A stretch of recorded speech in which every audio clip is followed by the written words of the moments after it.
Wesh. On perd notre temps comme ça, frère.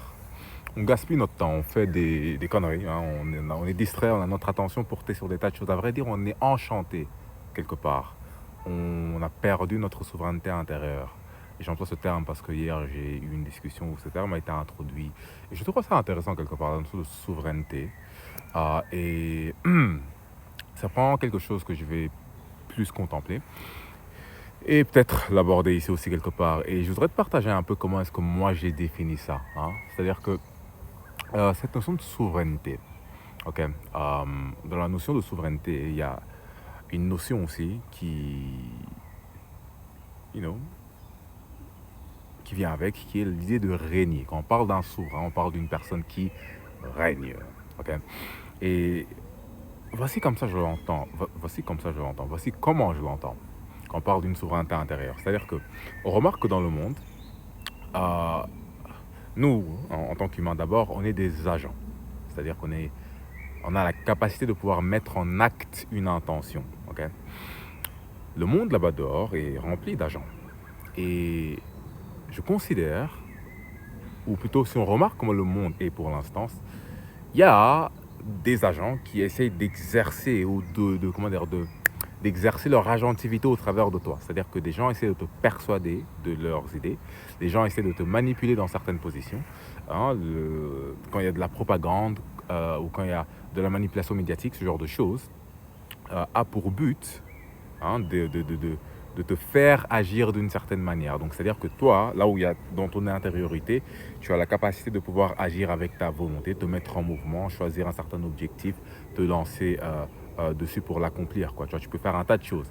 Et parmi ces tas de choses qui peuvent être faites, certaines peuvent être des choses qui vont alimenter d'autres énergies, on va dire, d'autres forces, ou d'autres on va dire d'autres institutions ou d'autres idéologies ou tout type de présence qui représente, on va dire, un paradigme, ok, en quelque sorte, et qui, même le fait d'être dans un parc, par exemple, c'est quelque chose qui est construit. Je suis dans un parc là tout de suite. Ça a été crafté intentionnellement pour ressembler à un parc. On a mis des bancs quelque part, on a mis des pavés à certains endroits, on a mis une entrée, on a mis le nom du parc à certains endroits. Tu vois. Donc il y a des éléments qui ont été craftés. Donc il y a une perception du monde qui a été installée, tu vois, mis en place là. Donc bref, le monde est rempli de paradigmes installés. C'est-à-dire que percevoir le style de bâtiment qui est chez toi, hein, ok, qui est dans ta rue, tout ça, tu vois, il y a une mentalité modernistique artistique aussi tu vois, il y a une évolution artistique aussi des manières dont on fait des bâtiments, quoi. Tu vois, donc, tu vois, c'est des paradigmes exprimés. Ok. J'espère que je l'emmène pas trop loin, cette idée, tu vois. Une petite abeille ici. Elle s'est posée sur moi, frère. Qu'est-ce qu'elle fait? Du coup, ok. En plus, je lui ressemble avec mon truc de blanc, jaune, comme ça.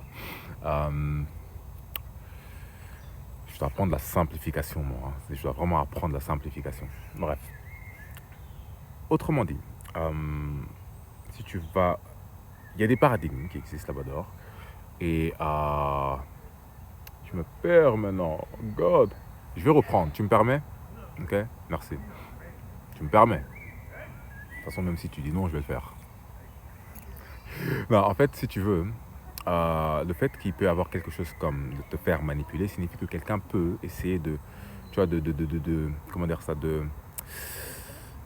en fait, s'introduire dans ta zone d'opération, c'est-à-dire que dans ton intériorité, l'endroit à partir duquel tu peux agir, toi, avec ta volonté, ça signifie ta capacité à pouvoir orienter des comportements. Okay.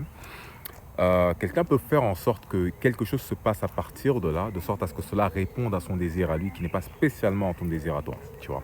Et donc l'idée c'est quoi? C'est que si tu es capable de pouvoir faire en sorte que tu puisses manipuler quelque part un maximum de la manière dont une personne agit, hein, donc à partir de son intériorité, tu installes des types de paradigmes à l'intérieur de lui et que tu lui fais agir dans une certaine direction qui correspond à tes purposes, à toi, tes objectifs à toi, et bien cette personne perd sa souveraineté. Okay. Et donc la souveraineté, c'est quoi? C'est la capacité à pouvoir, autant que possible, dégager toutes sortes d'agentivité externe. Okay. Si maintenant, il y a des gens qui sont dans un mouvement et qui veulent faire en sorte, faire en sorte par exemple, que les hommes détestent les femmes, par exemple. Si toi maintenant tu te mets à réagir de la sorte de par le fait qu'il y a eu une insertion des informations qui avaient pour but cette sorte de non, cette persuasion-là, non, qui avait pour but de te persuader de ça, ben, à ce moment-là, tu as perdu ta souveraineté parce que c'est pas toi qui penses ça. Mais on a pu faire en sorte que tu penses ça. J'espère vraiment que je dis ça bien. Faut pas que je sois trop dur avec moi-même. C'est pas grave, j'apprends à parler. Hein. J'ai pas arrêté quand j'avais 4 ans d'apprendre à parler. Je le fais encore. Ok. Et donc pour moi, la souveraineté, c'est ça, c'est retrouver une capacité à être toi dans ce monde où on veut te contrôler. En fait.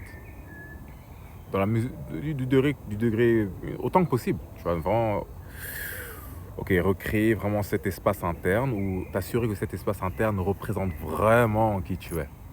Autant que possible. C'est pas évident, hein. Moi voilà, il y a plein de trucs que j'ai l'impression que je subis encore. Et même les traumatismes, à vrai dire, aussi, c'est aussi quelque chose comme ça qui. Ce sont aussi des états, en quelque sorte, des états où tu as perdu en quelque sorte des réponses à des événements. Okay, ta capacité à pouvoir répondre différemment, hein, aux événements. Okay, donc c'est-à-dire que tu as des éléments qui peuvent déclencher des réponses particulières, certaines manières d'être de la part d'autrui peuvent te rigidifier, te fermer, te rendre évitant, ce genre de choses. Et si c'est tes traumatismes qui te font réagir de la sorte, dû à peut-être quelqu'un qui t'a blessé par le passé, une personne qui t'a critiqué, t'a dit une certaine chose, ou une personne qui t'a dit que tu devais te comporter comme ça pour avoir ce je ne sais quoi, ou je sais pas, et bien à ce moment-là, tu perds de la souveraineté. Et justement, c'est pour ça qu'on parle beaucoup de guérison. Les gens cherchent toujours à guérir parce que guérir revient à retrouver une capacité à pouvoir agir plus authentiquement en quelque sorte. C'est-à-dire que tu peux... euh, ce qui est à l'intérieur de toi, ce qui te constitue, n'est plus ces couches de tension, de dureté, et de peur ou de méfiance, où tu perçois certains éléments externes comme des menaces dues au fait que ça va te forcer à ressentir à nouveau quelque chose qui t'a traumatisé, quoi. Et donc ce qu'on veut, hein, c'est pouvoir faire en sorte qu'on puisse trouver un état où on est là. Et je dirais, dans l'idéal, bien évidemment, hein, trouver un état où le divin commence à, tu vois, lui, il parle au travers de toi. Tu deviens, je vais inventer un mot, tu te paralyses de Dieu. Tu deviens parole divine, quoi, tu vois. Tu te fais paralyser par Dieu. Paralyser, tu vois. Paralyse. Je vais dire, il paralyse ta race. Non, pardon. Et donc voilà, that's all. Et je crois que c'est ça que j'avais envie de te dire aujourd'hui.